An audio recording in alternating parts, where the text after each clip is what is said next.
Naku po, nalintikan na. Chinese Foreign Ministry galit na galit sa mapanghamong military exercises ng Pilipinas, Amerika, Australia at Japan.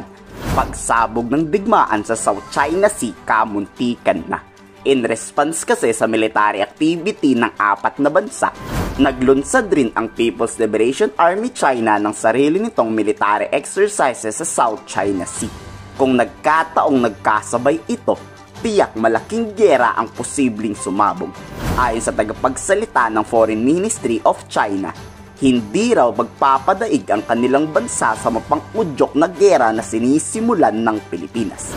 Gagawin raw lahat ng aksyon ng China para maprotektahan ang dagat na binabalak sakupin ng Pilipinas. Grabe ano, tayo pa ang inaakusahang magnanakaw sa sarili nating West Philippine Sea. 对方声称中方把断续线内海域都据为领土，这是对中方立场的曲意歪曲，不符合事实。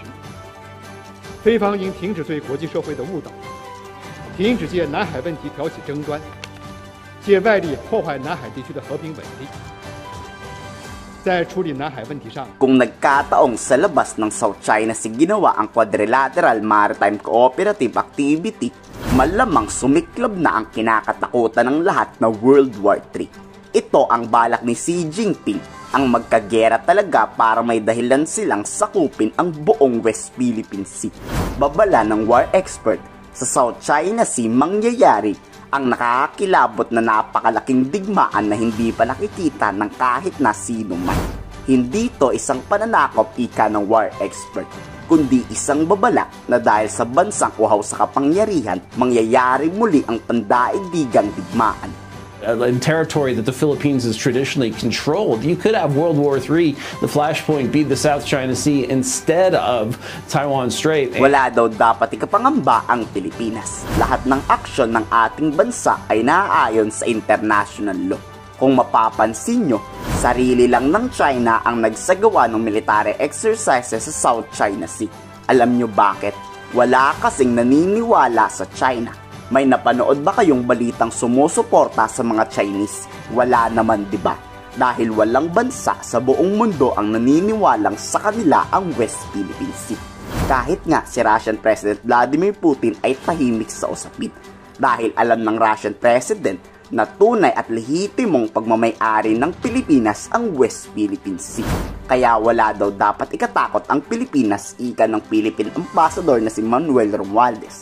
We will not let up on something that we feel is the right thing to do. I think that all the actions that have been taken by all the countries, and then I'm not only talking about the United States and Japan, but we're talking about all other countries that have come out openly in condemning any kind of aggression, clearly shows the commitment that they have. Any country that sees something that is not within the realm of international law will come into form. And I think that we are seeing that right now in Ukraine, for instance. So we are confident that all the countries that have come out in supporting us is a commitment by itself. Kayo, handa ba kayong lumaban kung sakaling may sumiklab na gulo sa West Philippine Sea? I-komento sa baba ang iyong saloobin.